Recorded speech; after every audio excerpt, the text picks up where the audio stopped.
Sa mga unang reviews nitong 12-volt 314 ampere hour battery mula sa Watt Cycle, pinatunayan ng mga tech reviewers dito sa loob ng bansa at doon sa amin sa States kung talagang aabot ito ng 4,019 watt hours, and to their surprise, lampas sa kanilang capacity test sa rated capacity nitong bateryang ito. Si Juan de la Saga, yung capacity test niya ay umabot sa 325 ampere hour. Also, sa mga teardown reviews, nakita ko gaano katibay itong bateryang ito. What impressed most reviewers sa kanilang nakita sa loob, ginamit nito ang isang flat-braided na cable na connected dito sa terminal ng baterya doon sa baterya mismo sa cells. And that cable is very strong cable. Ginamitan rin ito ng all-aluminum frame at sabi ng Watt Cycle, this is rated IP65 which means it can resist dust and water spray. Kung iti-tear down ko itong bateryang ito, mawawala na yung IP65 rating niya. Buti lang di ako nag-tear down ng ganito. Pinadala sa atin to ng Watt Cycle for review. As usual, hindi sponsored tong review kasi hindi ako tatanggap ng paid reviews. It's unethical in all angles. What you can expect from this video, paano to gagamitin, from discharging to recharging, and its smart feature. This is a complete user guide. Stay tuned. Una sa lahat, mag-subscribe muna kayo sa aking channel para suportahan ito.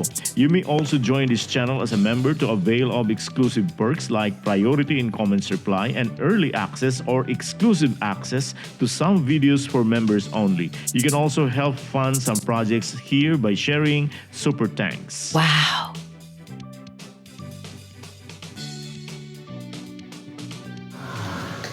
Okay.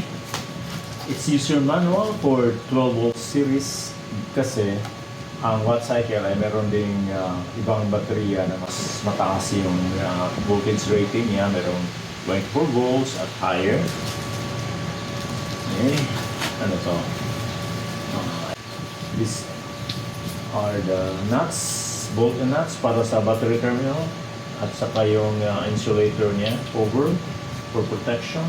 I believe wala tong ibang dalang kable, so kaya ako bumili na ako ng kable. Okay.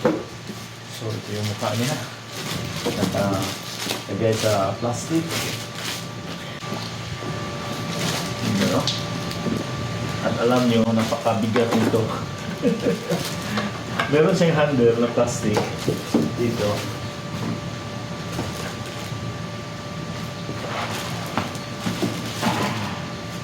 Yun. Yung itsura niya sa harap, itong mukha niya, sa likuran naman, pareho din. Nakalagay dito, basahin natin. 12 volts, 314 ampere hours. So, imagine mo, tatlong 100 ampere hours ang capability nito, capacity nito. Then this is a smart edition kasi we can connect this, we can control this battery, we can monitor this battery using the Watt Cycle app. Yung BMS niya is, yung BMS battery management system is 200 ampere siya, ang rating niya. May dalawang pairs ito ng bolt. Ito siya, mas shorter. Kung titingnan nyo, ang purpose nito, ito longer to, kasi pag meron ka pang ikakabit dito na, let's say, connection, for example, this one, gagamit ako ng ibang kable, di ko na kailangan pang tatanggal itong existing ko na cable. Lagay ko lang diretso, ipatong ko lang dito, so kayang-kaya nitong bolt kasi mas matanggal to kaysa nitong short na bolt. Download the Watt Cycle app from Google Play Store and App Store and install it on your devices. Once installed, the app opens with its dashboard. Connection with the battery is only through Bluetooth. Dito sa app, you go to My Devices. Then nakalagay dyan, Bind. Okay, you press Bind. Then sabi dito, you have to scan the serial number. So may scan dito. Let's say ganun. Tingnan natin, ito ba ang, okay, kinopya niya ang serial number. Then you have to press bind device. It says bound successfully. So, andito na yung mga devices natin, nakasulat na. Madali lang intindihin ang app. Every time you open the app, naka-disconnect ito as shown on the switch na naka-off at naka-highlight in blue ang Bluetooth sa lower left. So, you tap the switch to connect the phone to the battery. Once connected, nasa dashboard ka na where the SOC or state of charge ng battery ay very prominent as shown in big number in percentage. In this case, that's 4%. The animation below will start working once charging or discharging operation starts. Then, on the panel below is the name of the battery, yung WTA, etc. If you want to change that, you can edit the name by tapping the pencil icon here and you can change the name. On the right is a warning sign. Wala pang naka-record dito. Then next item on the panel is the temperature monitor of the battery in both Fahrenheit and Celsius. Then we have the important parameters here, voltage, current, and power. The number here either represents charging or discharging status. In this case, hindi pa nag-operate ang ating battery, so wala pang naka-indicate sa current. Presently, nasa 12.48 volts ang ating baterya. Then, below are the on and off switch buttons for charging and discharging. So, I'll press the button for charging, that's charge. So, naka-connect ang ating battery actually, nakasaksak doon sa ating power station which is powered by solar panels para ma-charge ng ating baterya which is only at 4%. So, makita dito, nag-start na yung animation, di ba? Nag-up na siya. And sabi dito sa baba, charging time to full charging is 99 hours. Initial pa lang yan kasi kung makita nyo dito sa baba, sa parameters niya, yung charging current ay nasa 3.10 amperes pa lang at 12.49 volts or 38.72 watts. Itong charge and discharge, I'll have more demo on these buttons later. By the way, if you tap V, tong voltage, it will open a dialog here. Then dito makikita ang status ng ating battery. Sa baba, nandyan ang cells 1, 2, 3, and 4. Then sa itaas naman is the summary or remarks. So left to right, that's max volt or maximum voltage, which is 3.133. And that is the voltage for cell number 1. Then minimum volt is 3.117, which is the voltage reading sa cell number 2. Then you have average volt, that's 3.124. That's the average voltage of the 4 cells. Then we have diff volt or difference volt, that's 0.016. That's the difference between the maximum voltage of 3.133 and the minimum voltage of 3.117.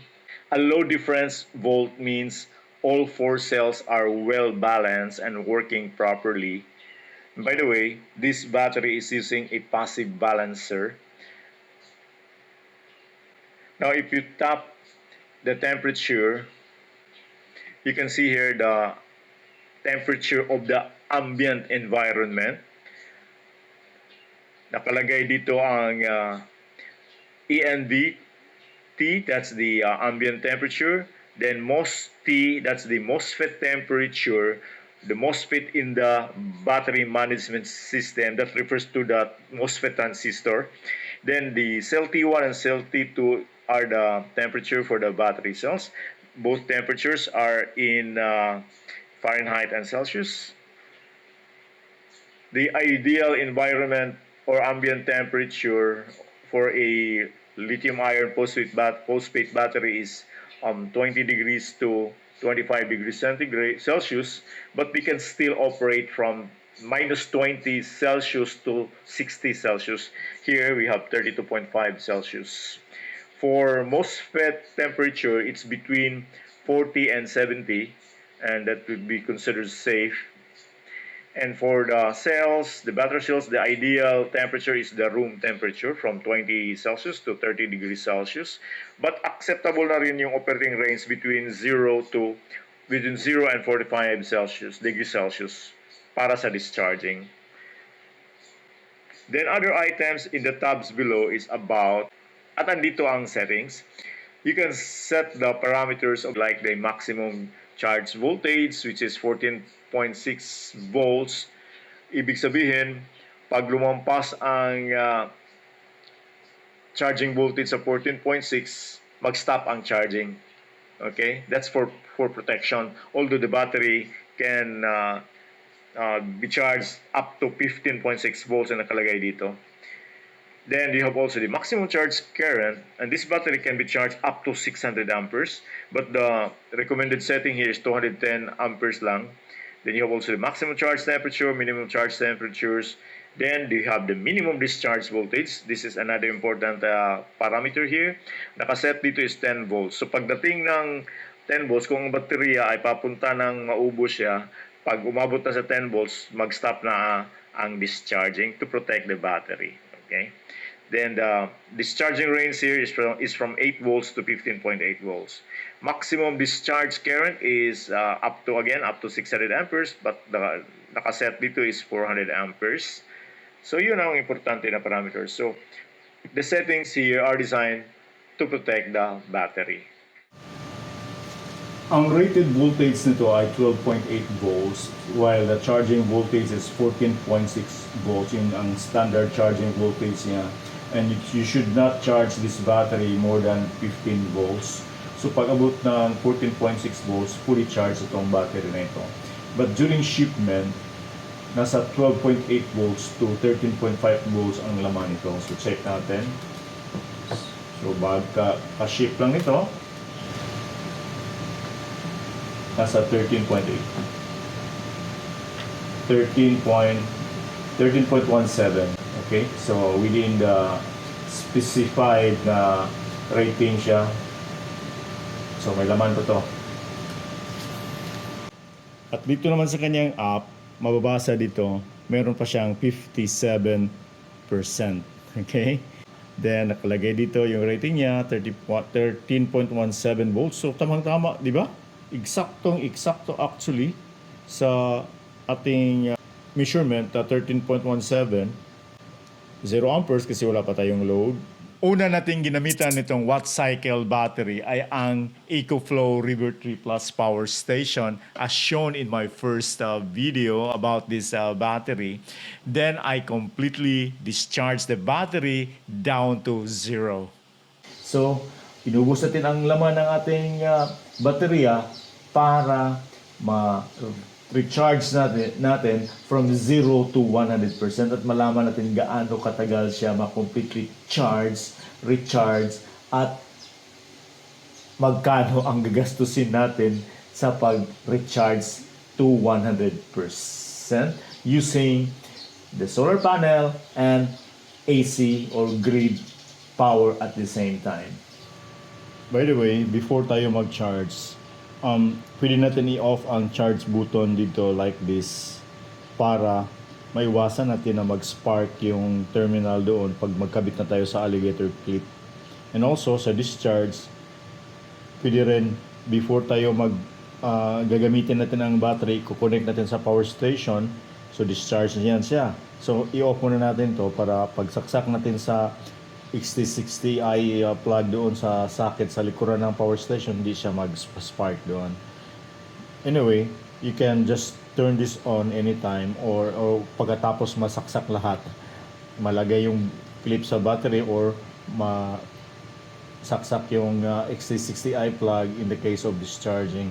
And you can charge this battery using the appropriate charger like this na capable sa pag-charge ng lithium iron phosphate battery. And this charger from Faxor ay may rating na 300 watts at capable to ng 12 volts, 20 ampere charging or 24 volts, 10 ampere charging.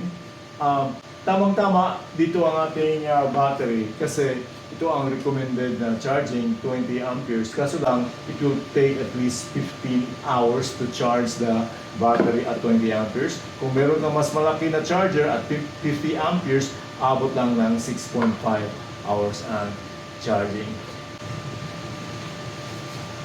Kahit nakakabit na ang ating alligator clip dito sa battery, naka-off pa rin natin charger. So, naka-off kasi dito eh. So, i-on natin ang ating charge. Pa-on na yan at nag-on na rin ang ating charger. Unti-unti na umaakyat yung charging voltage, nasa 10.75 volts na siya, pero zero pa rin kasi di madali, di ba? Malaki kasi yung ating baterya, so antayin natin na aakyat yan.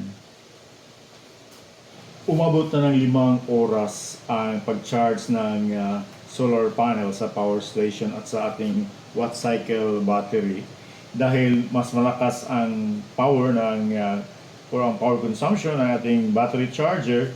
Kinain din nito ang internal storage ng power station, nasa 20% na lang, while ang watt cycle battery ay nasa 26% charge pa lang. Kailangan na nating i-on ulit ang AC charging kasi di na kakayanin ng solar panels habang alauna or habang bandang 2:00 na ng hapon. Yan, bumilis ulit ang ating charging kasi pumasok na yung AC charging. Nasa 600 na plus yung charging, 600 watts, over 600 watts. Yun, I ended up charging the battery using the grid and solar panel at the same time. As emphasized in my previous video, sa laki nitong battery ito, kailangan ng mas malaking inverter or mas malaking power station para mabilis itong mapuno. Sa liit ng inverter ng River 3 Plus, di nito kakayanin na mag-charge na mabilisan ng isang 314 ampere hour na battery. Aabutan nito na maubos ang laman ng baterya ng River 3 Plus. The Faxor charger is consuming 200 to 250 watts in charging this battery, while the River 3 Plus is only up to 220 watts of power mula sa solar panel. In my next video about this watt cycle 12 volt 314 ampere hour battery, I'll be testing various devices and appliances using an inverter. In the meantime, maghanap muna ako ng pambili ng inverter. You can start purchasing this battery sa official store ng Watt Cycle sa Shopee. I tag this product in this video and check in the description the product discount code. Salamat, bye.